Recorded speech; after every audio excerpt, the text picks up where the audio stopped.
4 দিন পর রাজধানীতে আবারও চলছে সিটিং সার্ভিস। ইচ্ছেমতো ভাড়া আদায়ের অভিযোগ, নগরবাসীর ভোগান্তির চিত্র একই রকম। নির্দেশনার 1 বছর পেরিয়ে গেলেও মাত্র অর্ধেক এটিএম বুথে বসেছে অ্যান্টি স্ক্যামিং ডিভাইস। আবারও বড় ধরনের জালিয়াতির আশঙ্কা।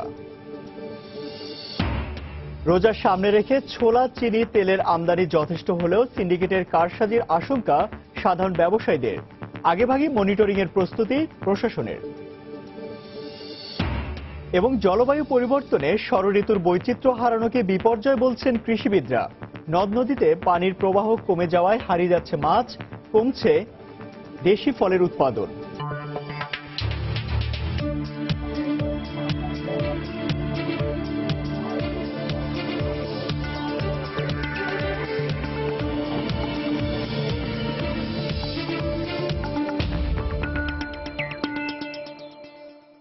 আমন্ত্রণ জানাচ্ছি দেশ ও দেশের বাইরে অর্থ বাণিজ্যের নানা খবর নিয়ে আমাদের নিয়মিত আয়োজন সময় বাণিজ্যে। আর আপনাদের সঙ্গে আছি আমি ইমতিয়াজ আহমেদ। 4 দিনের নৈরাজ্য আর নগরবাসীর চরম ভোগান্তির পর রাজধানীতে আবারও চলছে sitting service. Bangladesh road transport authority BRT এর ঘোষণার পর সকাল থেকে রাজধানীর বিভিন্ন স্থানে গত 4 দিনের তুলনায় গণপরিবহনের সংখ্যা বেশি চলতে দেখা গেছে। রাজধানীর বিভিন্ন পয়েন্টে অফিসগামী যাত্রীরা কাঙ্ক্ষিত বাসও পেয়েছেন। তবে এ সার্ভিসে সরকার নির্ধারিত হারে ভাড়া আদায়ের কথা থাকলেও তা মানা হচ্ছে না বলে অভিযোগ পাওয়া গেছে যাত্রীদের কাছ থেকে। এদিকে স্বল্প দূরত্বের যাত্রীদের বাস পেতে আগের মতোই ভোগান্তিতে পড়তে হয়েছে।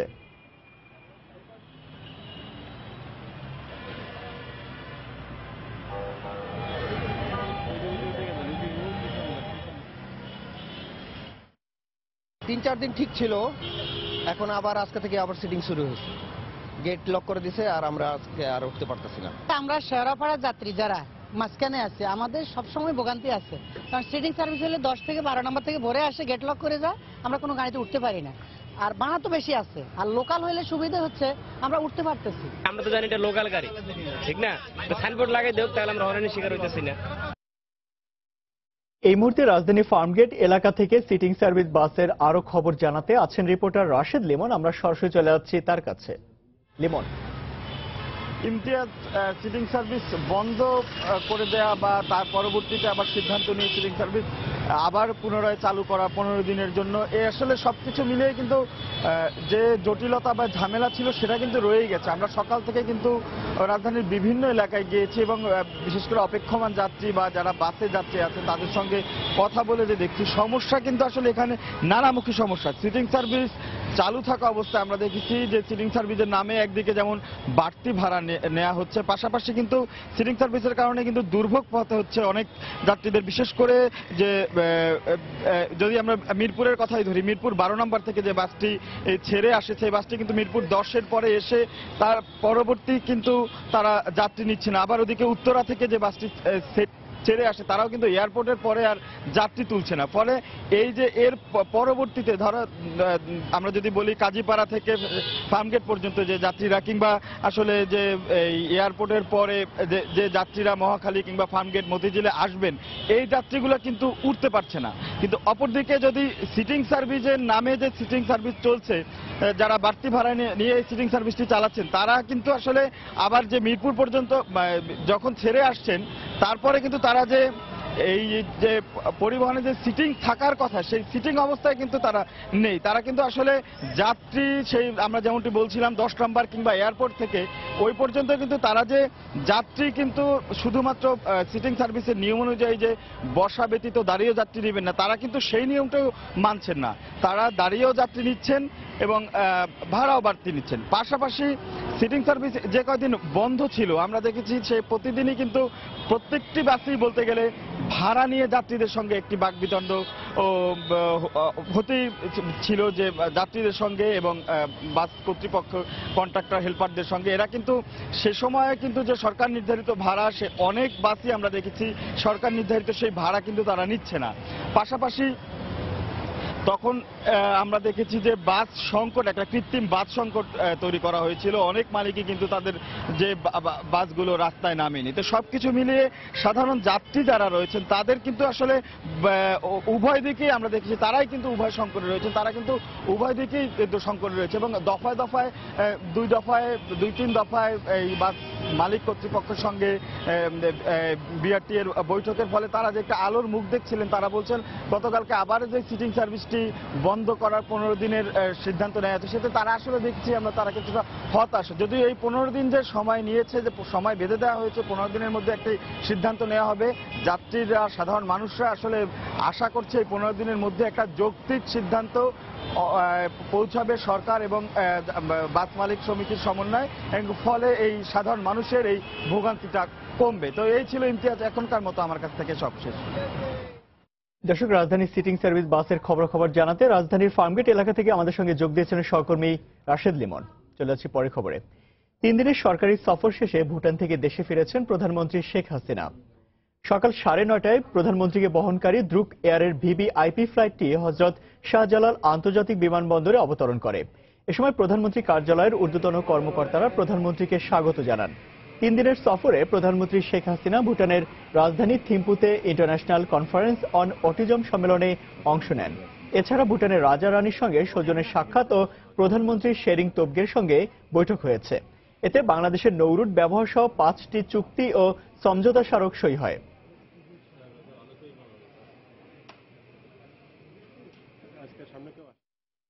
নির্দেশনার 1 বছর পেরিয়ে গেলেও এখন পর্যন্ত মাত্র অর্ধেক এটিএম বুথে বসানো হয়েছে এন্টি স্ক্যামিং ডিভাইস। এ কারণে আবারও বড় ধরনের এটিএম জালিয়াতির আশঙ্কা করছেন দেশের প্রযুক্তি বিশেষজ্ঞরা। কেন্দ্রীয় ব্যাংক অবশ্য বলছে শিগগিরই বাকি এটিএম বুথে এন্টি স্ক্যামিং ডিভাইস বসানো সম্ভব হবে। দেখুন আমার করা একটি রিপোর্ট। গেল বছরের শুরুতে দেশের কয়েকটি ব্যাংকের এটিএম কার্ড জালিয়াতির মাধ্যমে দুষ্কৃতকারীরা হাতিয়ে নেয় কয়েক লাখ টাকা। টাকার অঙ্কের সে সংখ্যা কম হলেও দেশের ব্যাংকিং খাতে নিরাপত্তা দুর্বলতাকে চোখে আঙুল দিয়ে দেখিয়ে দেয় এই ঘটনা। এরপর পেরিয়ে গেছে 1 বছরেরও বেশি সময়। এই সময়ের মধ্যে এটিএম কার্ড ব্যবহারকারীর সংখ্যা যেমন বেড়েছে, তেমনি বেড়েছে কার্ড ভিত্তিক লেনদেনের পরিমাণও। কিন্তু কতটুকু বেড়েছে নিরাপত্তা ব্যবস্থা?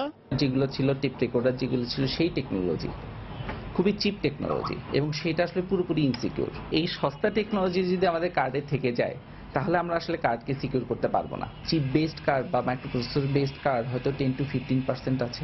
এটিএম কার্ড জালিয়াতির ঘটনায় সে সময় কেন্দ্রীয় ব্যাংক থেকে দেশের সকল এটিএম বুথে জালিয়াতি রোধে এন্টি স্ক্যামিং ডিভাইস বসানোর নির্দেশনা দেয়। 1 মাস সময় বেঁধে দিলেও পেরিয়ে গেছে 1 বছরেরও বেশি সময়। কেন্দ্রীয় ব্যাংক বলছে এরই মধ্যে 80% বুথে স্থাপন করা হয়েছে এন্টি স্ক্যামিং ডিভাইস। 80% এটিএম এ এন্টি স্ক্যামিং ডিভাইস অলরেডি লাগানো হয়ে গেছে এবং বাকিগুলোতেও যাতে খুব শীঘ্রই লাগায় তাদেরকে একদম সময় এখন একদম বেঁধে দিতে যাচ্ছে এবং সেটি তারা পরিপালনে ব্যর্থ হলে হয়তো তাদের ব্যাপারে আমাদেরকে অন্য কোনো ব্যবস্থা গ্রহণ করতে হবে। তবে Bangladesh institute of bank management BIBM এর গবেষণা বলছে গেল 1 বছরের মধ্যে এন্টি স্ক্যামিং ডিভাইস বসেছে মাত্র 50 থেকে 60% এটিএম বুথে।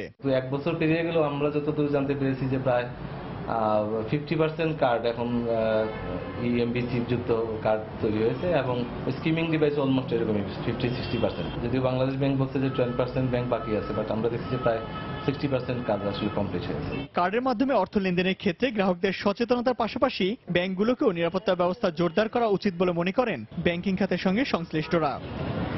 ইমতিয়াজ আহমেদ, সময় সংবাদ, ঢাকা। রোজার সামনে রেখে এরই মধ্যে চাহিদা অনুযায়ী ভোগ্যপণ্য আমদানি হয়েছে বলে জানিয়েছে কাস্টম হাউস। সিন্ডিকেট এবং মজুতদারির মাধ্যমে কৃত্রিম সংকট সৃষ্টি করে প্রতি বছরের মতো ভোগ্যপণ্যের দামের ঊর্ধ্বগতি ঠেকাতে রমজানের আগে বাজার মনিটরিং এর কথা বলছেন তারা। তবে ভ্রাম্যমাণ আদালতের হয়রানি প্রতিরোধে মজুতদারি আইন সংশোধনের দাবি জানিয়েছেন আমদানিকারকরা। বিস্তারিত জানাচ্ছেন কমল দে। রমজানকে সামনে রেখে প্রতি বছরই ভোগ্যপণ্যের বাজারে একই চিত্র।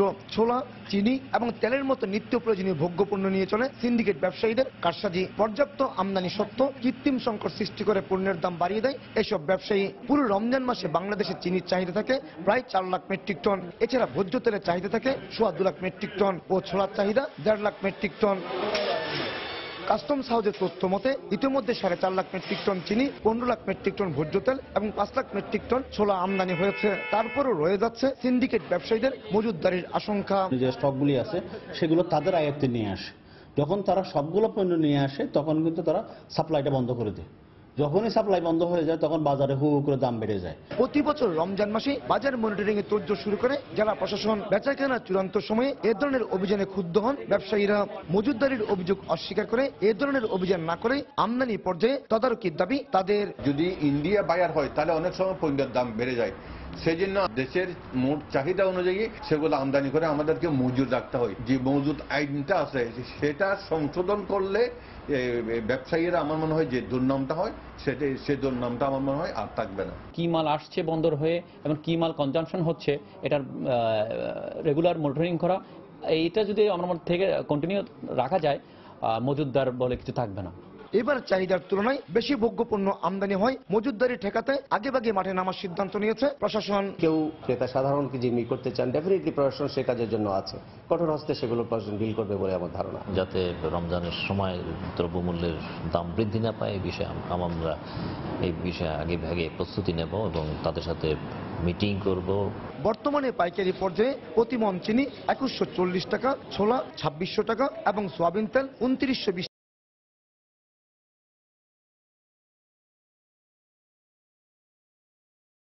চট্টগ্রাম।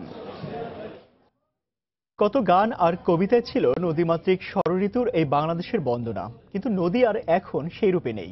ঋতু বৈচিত্র্য হারিয়েছে প্রকৃতিও।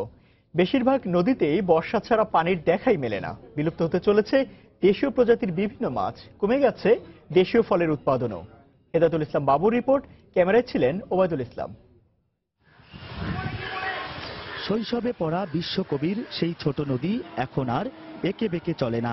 শুধু বৈশাখে নয়, কোনো কোনো বর্ষাতেও হাঁটু জল, পার হয় গরু আর গাড়ি, পাল তুলে নৌকা চলে না। প্রাণ প্রাচুর্য হারা নদীতে জেলেরা জাল ফেলে দেখা পায় না মাছের। পুঁটি, ট্যাংরা, বালিয়া, বাইম, গতা এগুলো হয়েছিল, কিন্তু এখন তো নাই সেটা। আশ্চর্য লাগে যে নদীতে আমি সাঁতার কেটেছি আর সেই নদীটি যখন দেখি তখন আসলেই সেই স্মৃতি আর বর্তমান সময়ের নদী দেখে বুকটা হাহাকার করে। বেড়েছে গরমের দৈর্ঘ্য ও তীব্রতা, বর্ষা শীতের ক্ষণস্থায়ী উপস্থিতি, অকাল অথবা প্রলম্বিত বন্যা খরায় এখন আর শরৎ, হেমন্ত, বসন্ত আসে না। গরমের তীব্র প্রভাবে তেমন ফলে না জামরুল, আতা, বাঙ্গি, তরমুজ, ডাউয়া সহ মৌসুমি অনেক ফল। এই বৈশাখ মাসে এই যে রসালো ফলগুলো আমরা একসময় খেয়েছি, হাট বাজারে দেখেছি, দোকানপাটে দেখেছি, এখনকার প্রজন্ম সেই ফলমূলগুলো কিন্তু দেখতে পাচ্ছে না। আমার বয়সে 70 মাসে খরা দেখছি, কিন্তু এত বৃষ্টি দেখি নাই।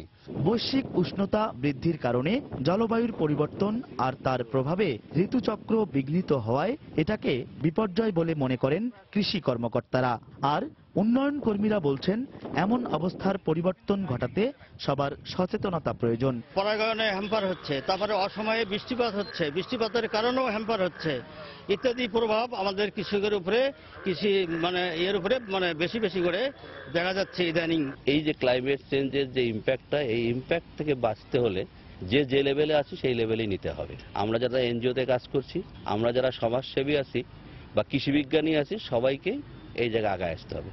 পানি উন্নয়ন বোর্ডের দেয়া তথ্য মতে গাইবান্ধায় মোট 10টি নদ নদী রয়েছে। তার মধ্যে যমুনা ও ব্রহ্মপুত্র ছাড়া বাকি নদীগুলোতে কেবল বর্ষা মৌসুমেই শুধু পানি থাকে। হেদায়েতুল ইসলাম বাবু, সময় সংবাদ, গাইবান্ধা। ধানগাছ পচে বিষাক্ত অ্যামোনিয়া গ্যাস ছড়িয়ে পড়ায় সুনামগঞ্জের 20টি হাওরে মাছের মরক দেখা দিয়েছে।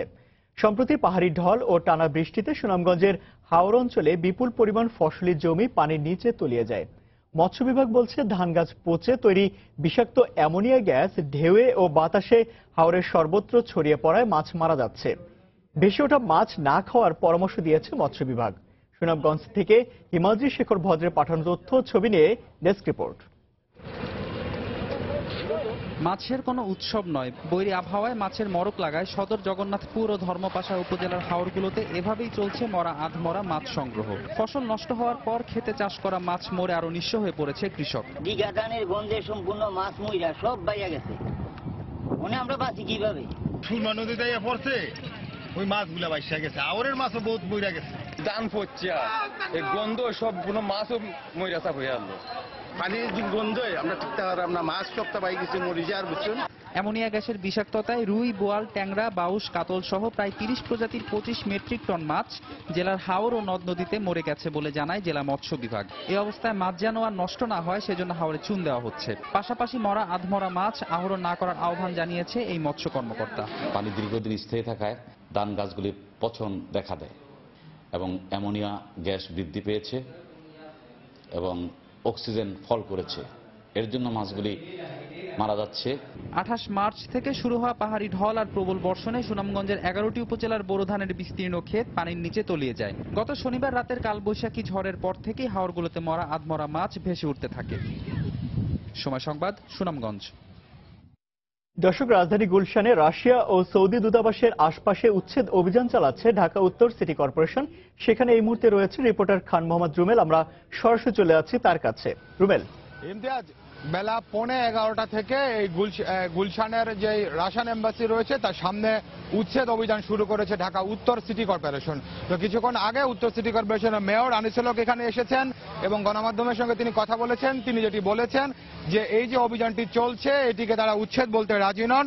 তিনি যেটি বলছেন যে এটি হচ্ছে যে রাশিয়ান যে দূতাবাস রয়েছে তাদের সঙ্গে আলোচনার ভিত্তিতে যেই ফুটপাত অবমুক্তকরণের কাজ সেটি চলছে এবং তিনি যেটি জানিয়েছেন যে তাদের যেই ফুটপাত তার অবমুক্ত করার কাজ শুরু করেছেন এটির সঙ্গে রাশিয়ান এম্বাসির যারা কর্মকর্তারা আছেন তাদের সঙ্গে তারা আলোচনা করেছেন এবং তারাও একমত হয়েছেন এবং বলেছেন যে এম্বাসির যে নিরাপত্তার বিষয়টি সেটি মেট্রোপলিটন পুলিশের সঙ্গে আলোচনা সাপেক্ষে সিটি কর্পোরেশন নিশ্চিত করবে, কিন্তু ফুটপাত যেই এতদিন পর্যন্ত দখল করে রাখা হয়েছিল সেইটিকে অবমুক্ত করে মানুষের চলাচলের জন্য ফুটপাতটিকে উপযোগী করা হবে এমনটাই তিনি জানিয়েছেন। এবং তিনি যেটি বলেছেন যে এই গুলশান এলাকায় এরকম যতগুলো জায়গাতে ফুটপাত দখল হয়ে আছে সেটি যার অধীনেই হোক না কেন, অর্থাৎ কোনো দূতাবাস কিংবা দেশীয় মালিকানাধীন কোনো প্রতিষ্ঠান যাদের অধীনেই হোক না কেন সেইগুলোকে তারা অবমুক্ত করবেন এবং জনসাধারণের চলাচলের জন্য সেগুলোকে তারা উন্মুক্ত করে দেবেন। এখানে একটু জানাতে চাই সেটি হচ্ছে যে গুলশানের এই যে জায়গাটিতে অর্থাৎ যে রাশিয়ান এম্বাসির যেখানে এখন উত্তর সিটি কর্পোরেশনের অভিযানটি চলছে সেটি হচ্ছে গুলশান 79 নম্বর সড়কের টিতে। তো এখানে যে অবস্থাটি অর্থাৎ যেই পাশে অর্থাৎ আমি যদি আপনাকে বলি যে রাস্তার পূর্ব দিকের অংশে যেটি সেই অংশে হচ্ছে আপনার দূতাবাসের গুলো রয়েছে, শুধু রাশিয়ান দূতাবাস না আরো বেশ কটি দূতাবাস এখানে লাইন ধরে রয়েছে। এই জায়গাটিতে প্রত্যেকটি জায়গাতে আমরা দেখেছি যে এরকম যে রাস্তার পাশে মানুষের হাঁটা চলার জন্য কোনো জায়গা নেই। এই ফুটপাথ যে এম্বাসির যে দেয়াল রয়েছে দেয়াল ঘেঁষে প্রথমে একটি লোহার গ্রিল দেওয়া হয়েছে, তো তারপরে সেই দিকে আপনার কিছু ফুলের টব জাতীয় সিমেন্টের তৈরি সেগুলোতে গাছ লাগিয়ে ফুটপাত যে জায়গাটিতে থাকার কথা সেই জায়গাটি পুরোটি আপনার অবরুদ্ধ হয়েছিল। তো অপরদিকে যেই পশ্চিম পাশে সেখান দিয়ে কিন্তু ফুটপাত রয়েছে, মানুষজন চলাচল করতে পারে। তো আনিসুল হক মেয়র তিনি সেটি জানিয়েছেন যে রাস্তার এক পাশে ফুটপাত রয়েছে, মানুষজন চলাচল করতে পারে, অপর পাশে ফুটপাত নেই, মানুষজনের চলাচলে অসুবিধা হয়। এই বিষয়টি মাথায় রেখেই তারা এই উদ্যোগটি নিয়েছেন এবং তিনি আমাদেরকে বারবারই বলেছেন যে এটি হচ্ছে যে দূতাবাসের কর্মকর্তারা যারা আছেন তাদের সঙ্গে আলোচনা সাপেক্ষেই তারা এটি করছেন এবং দূতাবাস কর্তৃপক্ষ ও সিটি কর্পোরেশনের এই উদ্যোগের সঙ্গে একমত পোষণ করেছে এবং সেই ভিত্তিতেই অভিযানটি পরিচালিত হচ্ছে। এবং তিনি যেটি জানিয়েছেন যে এরকম গুলশান এলাকায় কিংবা উত্তর সিটি কর্পোরেশন এলাকায় যতগুলো জায়গায় এরকম আপনার রাস্তা অবরুদ্ধ করে রাখা হয়েছে কিংবা ফুটপাত অবরুদ্ধ করে রাখা হয়েছে সেই জায়গাগুলো তারা পর্যায়ক্রমে মুক্ত করবেন এবং মানুষের চলাচলের জন্য সেই জায়গাগুলোকে তারা খুলে দেবেন। তো গুলশান থেকে আমার কাছে এখন পর্যন্ত এই ছিল সবশেষ খবর। ইমতিয়াজ। দর্শক, রাজধানী গুলশানে রাশিয়া ও সৌদি দূতাবাসের আশেপাশে ফুটপাত দখলমুক্তকরণের অভিযান চলছে এবং ঢাকা সিটি কর্পোরেশন সেই অভিযান পরিচালনা করছে। সেখানকার সে খবরাখবর জানাতে আমাদের সঙ্গে যোগ দিয়েছিলেন সহকর্মী খান মোহাম্মদ রুমেল। পরিবহন খাতে শৃঙ্খলা ফিরিয়ে আনলে এ খাতে প্রণোদনা দেওয়ার আশ্বাস দিয়েছেন জাতীয় রাজস্ব বোর্ডের চেয়ারম্যান নজিবুর রহমান। গতকাল রাজস্ব ভবনে প্রাক বাজেট আলোচনা সভায় একথা বলেন তিনি। এ সময় বাংলাদেশ কম্পিউটার সমিতি, Bangladesh mobile phone importers association BMPIA, Bangladesh recondition vehicle importers and dealers association বারভিডে সহ বেশ কয়েকটি সংগঠন তাদের বিভিন্ন প্রস্তাব তুলে ধরেন।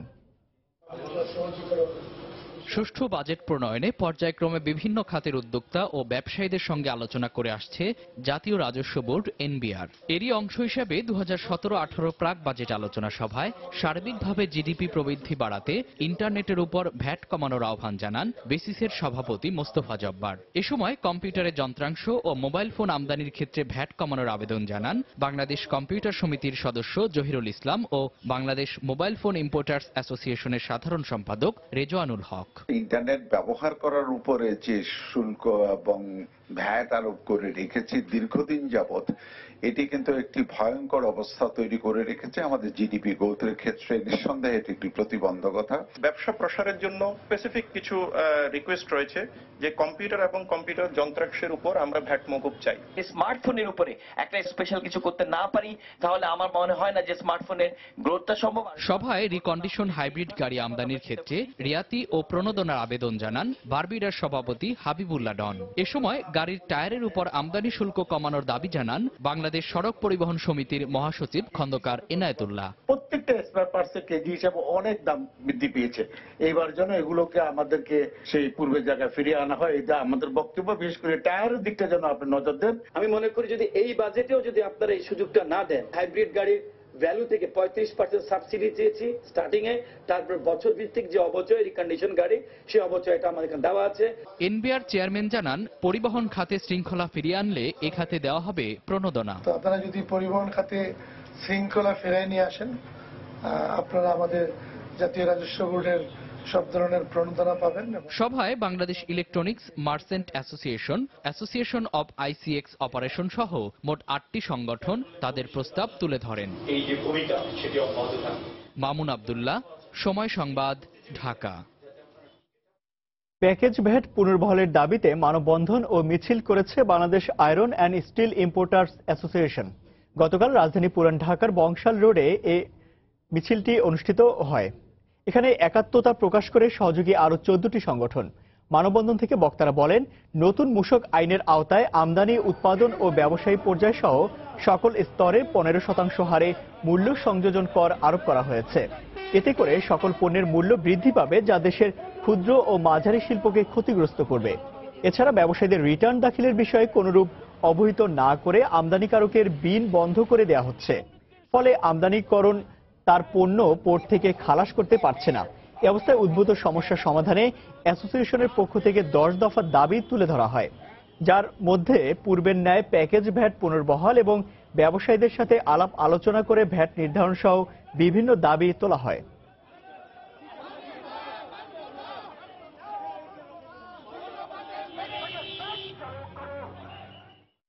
গাড়ি আটকে আমাদেরকে 250% জরিমানা করা হচ্ছে এবং গাড়ি 15 দিন আটকে রাখছে। এইভাবে আমরা ব্যবসা পরিচালনা করা আমাদের পক্ষে কোনো মতে সম্ভব হচ্ছে না। সার্কেল অফিসারদেরকে আপনারা সাবধান হয়ে যান। 16 কোটি মানুষের উপরে ভ্যাটটা পড়ছে, অবৈধভাবে ভ্যাট দিবেন, আমরা মেনে নিব না। আপনারা ব্যবসায়ীদের রক্ষা করুন, তাদেরকে ট্যাক্স দানে উৎসাহিত করুন। আমাদের উপরে 15% ভ্যাট চাপাই দিলে আপনাদের কাছে যেতে যেতে প্রায় 3 হাত বদল হয়ে 45% মূল্য বৃদ্ধি ঘটবে। যেই মূল্য বৃদ্ধির ভার বহন করা জনগণের নাই, দেশের অর্থনীতির নাই, দেশের উন্নয়ন বাজেটের নাই। আবারও বিদ্যুতের দাম বাড়ছে বলে ইঙ্গিত দিলেন বিদ্যুৎ, জ্বালানি ও খনিজ সম্পদ প্রতিমন্ত্রী নসরুল হামিদ। গতকাল রাজধানী বসুন্ধরা আন্তর্জাতিক কনভেনশন সেন্টারে বিদ্যুৎ ও জ্বালানি খাতে তরুণদের উদ্ভাবনী পরিকল্পনা সমন্বয় বিষয়ক অনুষ্ঠান শেষে তিনি একথা বলেন। এ সময় আগামী বাজেটে বিদ্যুৎ উৎপাদনে ব্যবহৃত গ্যাসের উপর সম্পূরক কর হ্রাস করার প্রস্তাব থাকবে বলেও জানান প্রতিমন্ত্রী। বিদ্যুতের প্রাইসটা আমরা অ্যাডজাস্টমেন্ট করব এবং এই প্রস্তাবটি বেশ আগে, যেহেতু গ্যাসের একটা বৃদ্ধি ঘটেছে। বিদ্যুতের ক্ষেত্রে বিদ্যুৎ উৎপন্ন করতে যে গ্যাস লাগে, এই প্রথমবারের মতো গ্যাসের প্রাইসটা তারা বৃদ্ধি করেছে। অ্যাডজাস্টমেন্টটা খুব সামান্য হচ্ছে, তবে একদম যারা লাইফ লাইনে আছেন সেখানে কোনো পরিবর্তন হবে না। গ্যাসের উপর প্রায় 41% সাপ্লিমেন্টারি ডিউটি যদি আমরা উঠে নিতে পারি, আমরা যদি সরাই দিতে পারি, তাহলে কিন্তু গ্যাসের মূল্য বৃদ্ধি ঘটে না। আমি মনে করি এই বিষয়টা আগামী বাজেটে আমাদের প্রস্তাবনা থাকবে।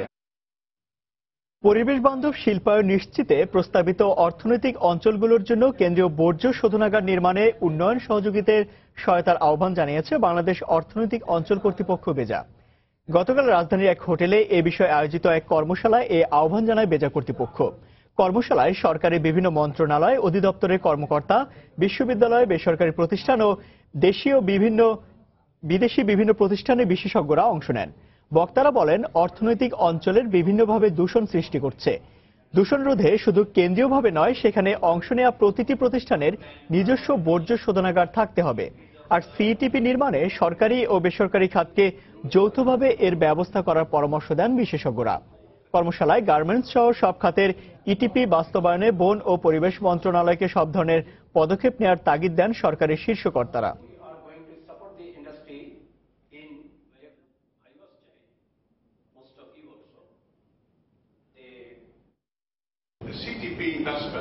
অর্থনৈতিক অঞ্চলগুলোতে কেন্দ্রীয় বর্জ্য শোধনাগার তৈরি করতে বড় ধরনের বিনিয়োগ প্রয়োজন, যা সরকারের একার পক্ষে সম্ভব নাও হতে পারে। এজন্য সরকারকে বেসরকারি খাতের বিনিয়োগের মাধ্যমে এসব অবকাঠামো নির্মাণ করে পরিবেশ স্বাভাবিক রাখতে হবে। সিইটিপি বাস্তবায়নে আমাদের আর্থিক সক্ষমতা তৈরির পাশাপাশি কর্মদক্ষতা ব্যবস্থাপনার জন্য গড়ে তুলতে হবে দক্ষ জনবল। এজন্য বন ও পরিবেশ মন্ত্রণালয়কে যথাযথ পদক্ষেপ নিয়ে কাজ করতে হবে। একই সঙ্গে ঢাকার আশপাশ সাভার, আশুলিয়া, গাজীপুর, নারায়ণগঞ্জ এলাকায় শিল্প কারখানার ধারণ ক্ষমতা নিয়েও জরিপ অনুযায়ী মহাপরিকল্পনা নিতে হবে। বিমা খাতে সঞ্চয়ের আয়ের উপর নির্ধারিত 5% কর তুলে নেওয়ার দাবি জানিয়েছে বাংলাদেশ ইন্স্যুরেন্স অ্যাসোসিয়েশন বিআইএ। একই সাথে বিমা কোম্পানির জন্য কর্পোরেট কর 40% থেকে কমিয়ে 25% নির্ধারণেরও দাবি জানিয়েছে সংগঠনটি। গতকাল রাজধানী নয়াপল্টনে বিআইএ কার্যালয়ে এক সংবাদ সম্মেলনে এ দাবি জানান সংগঠনের সভাপতি শেখ কবির হোসেন। এ সময় তিনি বলেন, জাপান সহ বিশ্বের উন্নত দেশগুলোতে জিডিপিতে বিমা খাতের অবদান প্রায় 20%, অথচ বাংলাদেশে বিমা খাতের অবদান জিডিপির 1%-এরও কম। তাই এই খাতকে এগিয়ে নিতে সরকারি সহযোগিতার দাবি জানান শেখ কবির হোসেন।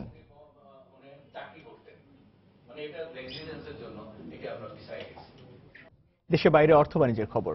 ট্রাম্পের অভিবাসন নীতির বিরুদ্ধে কঠোর অবস্থানে নিউ ইয়র্কের নগর প্রশাসন। New York City immigration commissioner Nisha Agarwal সাফ জানিয়ে দিয়েছেন, অভিবাসীদের কোনো তথ্যই ইমিগ্রেশন কর্তৃপক্ষ দেবে না তারা। বুধবার ইমিগ্রেন্ট হেরিটেজ উইক NYID বিতরণের ভ্রাম্যমাণ কর্মসূচিতে অংশ নেন New York City immigration commissioner. নগর সরকারের দেয়া পরিচয়পত্র গ্রহণ করে ট্রাম্প প্রশাসনের অভিবাসন নীতির বিরুদ্ধে সবাইকে ঐক্যবদ্ধ হওয়ার আহ্বান জানান তিনি। এই পরিচয়পত্র পেতে আবেদন করেছেন প্রবাসী বাঙালিরাও। নিউ ইয়র্ক থেকে TM মামুনের ছবি নিয়ে শিহাবুদ্দিন কিস্তুর রিপোর্ট। নিউ ইয়র্কের কুইন্সে 160টি ভাষাভাষী জাতিগোষ্ঠীর বসতি। ইমিগ্রেন্ট হেরিটেজ সপ্তাহ উপলক্ষে বুধবার কুইন্সের প্রাণকেন্দ্র জ্যাকসন হাইটসের ডাইভার্সিটি প্লাজায় জড়ো হন অনেকে। লাইনে দাঁড়িয়ে মূল্য ছাড়ে, কোনো কোনো ক্ষেত্রে বিনামূল্যে সুযোগ সুবিধা পেতে নিউ ইয়র্কের নগর প্রশাসনের পরিচয়পত্র নেন তারা। এই পরিচয়পত্র পাঠাগার, জাদুঘর, সংস্কৃতি চর্চা কেন্দ্রের বিভিন্ন সুযোগ সুবিধা পেতে সাহায্য করবে। NYID বা নিউ ইয়র্ক পরিচয়পত্র ভ্রাম্যমাণ কর্মসূচির সূচনা করেন নিউ ইয়র্ক সিটির ডেপুটি মেয়র রিচার্ড বেরি এবং ইমিগ্রেশন কমিশনার নিশা আগরওয়াল। বৈধ অবৈধ নির্বিশেষে এ সুযোগ গ্রহণে নগরবাসীর প্রতি আহ্বান জানান প্রশাসনের দুই শীর্ষ কর্মকর্তা। সবার মনে রাখা উচিত, অভিবাসীরা যুক্তরাষ্ট্রের শক্তি, কিন্তু সাম্প্রতিক সময় বিভিন্ন কারণে তাদের হেনস্থার শিকার হতে হচ্ছে। এমন অবস্থা থেকে উত্তরণে অভিবাসীদের সবসময় ঐক্যবদ্ধ থাকতে হবে। আমার বাবা মা ও দাদা দাদিও পানামা থেকে এদেশে অভিবাসী হিসেবে এসেছিলেন। ইমিগ্রেশন কমিশনার নিশা আগরওয়াল বাংলাদেশি সহ দক্ষিণ এশীয়দের পরিচয়পত্র গ্রহণের উপর গুরুত্ব আরোপ করেন। অভিবাসীদের ঐক্যবদ্ধ রাখতে এই কর্মসূচি আরো আগেই শুরু করা উচিত ছিল। দেরিতে হলেও এই কর্মসূচি শুরু হওয়ায় অভিবাসীদের জন্য অনেক গুরুত্বপূর্ণ ভূমিকা রাখবে। আমরা সবাইকে বিষয়টি বুঝিয়ে তাদেরকে এই সুযোগের আওতায় আনতে NYID বিতরণের ভ্রাম্যমাণ কর্মসূচি চালিয়ে যাব। অভিবাসীরা যুক্তরাষ্ট্রের ঐতিহ্যের সঙ্গে জড়িয়ে আছে, তারা কখনো অধিকার বঞ্চিত হতে পারে না। পরিচয়পত্র না থাকায় ভোগান্তির কথা জানান এই নারী। স্টোরে গেছিলাম, ওইখানে যাওয়ার পরে আমার সাথে খুব খারাপ বিহেভ করছে, বিকজ আমি মুসলিম, যার জন্য খুব খারাপ ব্যবহার করছে। বালিশ কিনছিলাম, তো ওনাকে বলছিলাম যে আমি একটা কি পাইতে পারি, মানে শপিং ব্যাগ। তখন বলছে যে তুমি এখান থেকে বের হয়ে যাও। নগর সরকারের পরিচয়পত্র সুবিধায় খুশি প্রবাসী বাঙালিরা। আমি আসছি সিটি কার্ডের নেওয়ার জন্য, ফর্ম। এটা নিলে কোনো অসুবিধা আসবে না আর কি, চলাফেরা করতে। কোনো প্রবলেম আসলে এটা ঠিক মতো দেখাইতে পারবো আর কি। কাগজপত্র টাকা সত্ত্বেও এটা নিতেছি, কারণ এটা নিলে আমাদের অনেক উপকার হবে। এখানে চলাফেরার জন্য অনেক সুবিধা হবে। আইডি থাকাটা সবার জন্যই ভালো, আমাদের জন্য ভালো। আমরা প্রিফার করি আইডি থাকলে অনেক দিক থেকে আমরা সেফ। 2015-তে শুরু হওয়া এনওয়াইসি কর্মসূচির মাধ্যমে এ পর্যন্ত 10,30,000 নগরবাসী পরিচয়পত্র নিয়েছেন। এর মধ্যে বিভিন্ন সাংস্কৃতিক কেন্দ্রের সদস্য হয়েছেন 5 লাখ। 2004 সাল থেকে প্রতি বছর 17 থেকে 23 এপ্রিল ইমিগ্রেন্ট হেরিটেজ উইক পালন করে নগর প্রশাসন। শিহাবুদ্দিন কিসলু, সময় সংবাদ, নিউ ইয়র্ক, যুক্তরাষ্ট্র। 2017 সালে বিশ্বের 3.5% প্রবৃদ্ধির পূর্বাভাস দিয়েছে আন্তর্জাতিক মুদ্রা তহবিল IMF। সেই সাথে যুক্তরাষ্ট্রের প্রবৃদ্ধি 2.3 এবং এরপর যুক্তরাজ্যের অর্থনৈতিক প্রবৃদ্ধি 2% ঘরে পৌঁছাবে বলেও জানিয়েছে IMF। বিশ্ব অর্থনৈতিক সমীক্ষার এক প্রতিবেদনে এ পূর্বাভাস দিয়েছে IMF এর প্রধান অর্থনীতিবিদ মৌরিক ওপসফেল্ড। 2016 সালেও 2008 সালের বিশ্ব মন্দার কারণে অর্থনৈতিক প্রবৃদ্ধি নিয়ে শঙ্কায় ছিল IMF। তবে 2017 সালে এসে বিশ্বের বিভিন্ন দেশের উৎপাদন খাত, বাণিজ্য ও আর্থিক খাতে স্থিতিশীলতা এসেছে বলেও মনে করছে IMF। তবে জ্বালানি তেলের দরে পুরোপুরি স্থিতিশীলতা না আসা পর্যন্ত প্রবৃদ্ধি কম থাকবে জ্বালানি রপ্তানিকারক দেশগুলোর।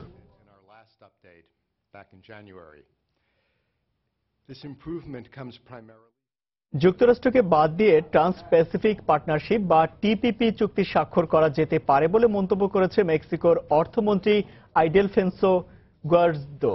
মেক্সিকোতে অনুষ্ঠিত এক সেমিনারে তিনি আরো বলেন, চীনকে টেক্কা দিতে সাবেক মার্কিন প্রেসিডেন্ট বারাক ওবামা যুক্তরাষ্ট্র ও জাপানের সমন্বয়ে এ চুক্তির প্রস্তাবনা দিয়ে থাকলেও বর্তমানে এ চুক্তির সম্ভাবনা বাতিল করে দিয়েছে মার্কিন প্রেসিডেন্ট ডোনাল্ড ট্রাম্প। যুক্তরাষ্ট্র সরে যাওয়ার পর বর্তমানে Australia, Brunei, Canada, Chile, Vietnam, Japan, Malaysia, Peru, Mexico, New Zealand, Singapore ও ভিয়েতনামের সমন্বয়ে এ চুক্তির বাস্তবায়ন সম্ভব বলেও জানান তিনি। তবে ট্রাম্পের নির্বাহী আদেশের কারণে নাফটা চুক্তির সুফল শুধু যুক্তরাষ্ট্র ভোগ করবে বলেও মনে করেন তিনি।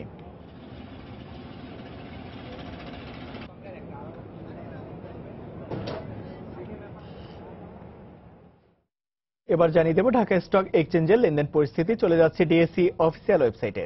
সকাল থেকে এখন পর্যন্ত আমরা লেনদেনের যে পরিস্থিতি দেখতে পাচ্ছি তাতে ঢাকা স্টক এক্সচেঞ্জের প্রধান 3টি সূচকের মধ্যে 2টি সূচকই আমরা ঊর্ধ্বমুখী প্রবণতায় দেখতে পাচ্ছি। শুরুতে যদি আমি জানিয়ে দিই ঢাকা স্টক এক্সচেঞ্জের প্রধান সূচক অর্থাৎ ডিএসসি এক্স ইন্ডেক্স, এই সূচকটি এখন পর্যন্ত 8.30 পয়েন্টের মতো বেড়েছে এবং অবস্থান করছে 5,563 পয়েন্টে। ঊর্ধ্বমুখী প্রবণতা রয়েছে ডিএসসি 30 ইন্ডেক্স অর্থাৎ বাছাই সূচক, এখানে আমরা দেখতে পাচ্ছি 8.04 পয়েন্টের মতো বেড়েছে, অবস্থান করছে 2063 পয়েন্টে। তবে নিম্নমুখী প্রবণতা রয়েছে ডিএসসি সরিয়ে ভিত্তিক সূচক ডিএসসি এস ইন্ডেক্স, এই সূচকটি এখন পর্যন্ত 0.72 পয়েন্টের মতো হারিয়েছে এবং অবস্থান করছে 1278 পয়েন্টে। টাকার অঙ্কে এখন পর্যন্ত লেনদেন হয়েছে 174 কোটি টাকার শেয়ার, যার মধ্যে দর বেড়েছে 144টি প্রতিষ্ঠান, দর কমেছে 90টি এবং দর অপরিবর্তিত রয়েছে 48টি প্রতিষ্ঠান। টপ 20 শেয়ারের তালিকা যদি দেখে নিই তাহলে 1 নম্বরে অবস্থান করছে রিজেন্ট টেক্স, যার সবশেষ লেনদেন 34 টাকা 50 পয়সা এবং সর্বোচ্চ দর 35 টাকা 30 পয়সা। পরবর্তী অবস্থান শাহজিবাজার পাওয়ার কোম্পানি লিমিটেড 2 নম্বরে 152 টাকা 40 পয়সার দর নিয়ে অবস্থান করছে, যদিও সর্বোচ্চ দর 154 টাকায় এখন পর্যন্ত লেনদেন করছে এই প্রতিষ্ঠানটি। ইসলামী ফিন্যান্স রয়েছে তালিকার 3 নম্বরে 27 টাকা 80 পয়সার দর নিয়ে, সর্বোচ্চ দর 28 টাকা 50 পয়সা এবং সর্বনিম্ন 27 টাকা 40 পয়সায় লেনদেন করছে এই প্রতিষ্ঠানটি। তালিকার পরবর্তী অর্থাৎ 4 নম্বরে রয়েছে লঙ্কা বাংলা ফিন্যান্স 54 টাকা 60 পয়সা দর নিয়ে, সর্বোচ্চ দর 54 টাকা 80 পয়সা এবং সর্বনিম্ন 53 টাকা 20 পয়সায় লেনদেন করছে এই প্রতিষ্ঠানটি। সাইফ পাওয়ার রয়েছে তালিকার 5 নম্বরে 43 টাকা 60 পয়সা দর নিয়ে এবং সর্বোচ্চ দর 43 টাকা 90 পয়সায় এখন পর্যন্ত লেনদেন করছে এই প্রতিষ্ঠানটি। তালিকার পরবর্তী অর্থাৎ 6 নম্বরে আরএসআরএম স্টিল 90 টাকা 10 পয়সা দর নিয়ে অবস্থান করছে এবং সর্বোচ্চ দর 90 টাকা 50 পয়সা হলেও সর্বনিম্ন 88 টাকা 90 পয়সা লেনদেন করছে। 7 নম্বরে আমরা দেখতে পাচ্ছি এক্সিম ব্যাংক রয়েছে 14 টাকা 10 পয়সা দর নিয়ে, এই প্রতিষ্ঠানটি এখন পর্যন্ত সর্বোচ্চ দরে লেনদেন করছে 14 টাকা 30 পয়সা এবং সর্বনিম্ন 13 টাকা 90 পয়সা লেনদেন করছে এই প্রতিষ্ঠানটি। বিডিকম রয়েছে তালিকার 8 নম্বরে 32 টাকা 90 পয়সা দর নিয়ে, যদিও সর্বোচ্চ 33 টাকা 90 পয়সায় লেনদেন করছে এবং সর্বনিম্ন 32 টাকা 70 পয়সা লেনদেন করেছে এই প্রতিষ্ঠানটি। ফার্স্ট সিকিউরিটি ইসলামী ব্যাংক রয়েছে তালিকার 9 নম্বরে 12 টাকা 90 পয়সা দর নিয়ে, সর্বোচ্চ দর 14 টাকা 30 পয়সা এবং সর্বনিম্ন 12 টাকা 70 পয়সায় লেনদেন করছে। তালিকার 10 নম্বরে রয়েছে আইসিবি 191 টাকা দর নিয়ে। তো মোটামুটি ঢাকা স্টক এক্সচেঞ্জের টপ 20 শেয়ারের তালিকার প্রথম 10টি অবস্থান জানিয়ে দিচ্ছিলাম। আবারও জানিয়ে দিচ্ছি সময় বাণিজ্যের শিরোনামগুলি। 4 দিন পর রাজধানীতে আবারও চলছে সিটিং সার্ভিস, ইচ্ছে মতো ভাড়া আদায়ের অভিযোগ, নগরবাসীর ভোগান্তির চিত্র একই রকম। নির্দেশনার 1 বছর পেরিয়ে গেলেও মাত্র অর্ধেক এটিএম বুথে বসেছে এন্টি স্ক্যামিং ডিভাইস। আবারও বড় ধরনের জালিয়াতির আশঙ্কা। রোজার সামনে রেখে ছোলা, চিনি, তেলের আমদানি যথেষ্ট হলেও সিন্ডিকেটের কারসাজির আশঙ্কা সাধারণ ব্যবসায়ীদের। আগেভাগেই মনিটরিং এর প্রস্তুতি প্রশাসনের। এবং জলবায়ু পরিবর্তনে ষড়ঋতুর বৈচিত্র্য হারানোকে বিপর্যয় বলছেন কৃষিবিদরা। নদ নদীতে পানির প্রবাহ কমে যাওয়ায় হারিয়ে যাচ্ছে মাছ, কমেছে দেশি ফলের উৎপাদন। এই ছিল সময় বাণিজ্য। যে কোনো খবর পেতে ভিজিট করুন সময়নিউজ.tv আর সঙ্গে থাকুন সময়।